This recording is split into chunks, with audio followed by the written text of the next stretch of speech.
દેશમાં લોકસભા ચૂંટણી 2024નું મતદાન સમાપ્ત થઈ ગયું છે। ત્યારબાદ એક્ઝિટ પોલના આંકડા પણ ગઈકાલે સામે આવ્યા, જેમાં એક તરફ તમામ જ એક્ઝિટ પોલમાં દેખાઈ રહ્યું છે કે એનડીએની જીત થઈ છે, તેમની સરકાર રચાઈ રહી છે। ત્યારે એક સાઈડ એવું પણ દેખાઈ રહ્યું છે કે એક એક્ઝિટ પોલ એવું છે કે જેમાં ઇન્ડિયા ગઠબંધનની સરકાર રચાઈ રહી છે, અન્યને 24 થી 35 જેટલી સીટો મળી રહી છે અને ભાજપની હાલત ખૂબ જ ખરાબ દેખાઈ રહી છે। કોનો છે આ એક્ઝિટ પોલ?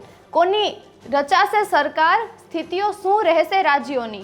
નમસ્કાર, ટકાટક મીડિયા સાથે હું હેમાંગી બા।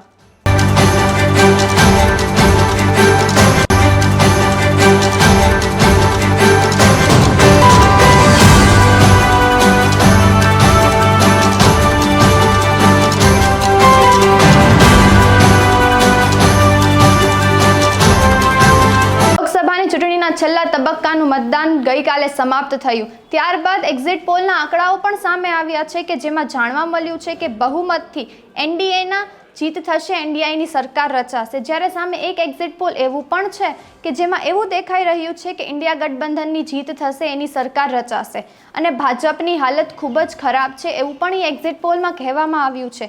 એ એક્ઝિટ પોલ હતું ડીવી લાઈવનું કે જેમાં દર્શાવવામાં આવ્યું હતું કે ડીએને 215 થી 245 સીટો મળે છે, જ્યારે ઇન્ડિયા ગઠબંધનને 260 થી 255 સીટો મળે છે, જ્યારે અન્યને 24 થી 58 સીટો મળે છે। દેશબંધુના ડેટા મુજબ એવું જાણવા મળ્યું છે કે મહારાષ્ટ્રમાં એનડીએને 18 થી 20 સીટ મળી રહી છે, જ્યારે ઇન્ડિયા ગઠબંધનને 28 થી 30 સીટ મળી રહી છે, જ્યારે બિહારમાં એનડીએને 14 થી 16 સીટ મળી રહી છે, જ્યારે ઇન્ડિયા ગઠબંધનને 24 થી 26 સીટો મળી રહી છે। અને સામે થોડું ઓપોઝિટ એવું પણ જાણવા મળ્યું છે કે મધ્યપ્રદેશમાં એનડીએને 24 થી 26 સીટ અને ઇન્ડિયા ગઠબંધનને 3 થી 4 જ સીટ મળી રહી છે।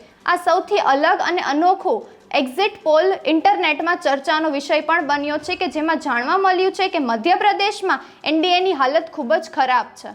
ડેટા મુજબ એ પણ જાણવા મળ્યું છે કે ઉત્તર પ્રદેશમાં એનડીએને 46 થી લઈને 58 સુધીની બેઠકો મળે છે, જ્યારે ઇન્ડિયા ગઠબંધનને 32 થી 34 સીટો મળી રહી છે। આ સૌથી અલગ અને ચોંકાવનારો એક્ઝિટ પોલ છે કે જે ઇન્ટરનેટમાં ચર્ચાનો વિષય બની રહ્યો છે અને હકીકત શું છે એ તો આપણે સૌને 4 જૂન 2024ના ઇલેક્શનના રિઝલ્ટમાં જ ખબર પડશે। આવી જ ટકાટક ન્યૂઝ માટે જોડાઈ રહો ટકાટક મીડિયાને। નમસ્કાર।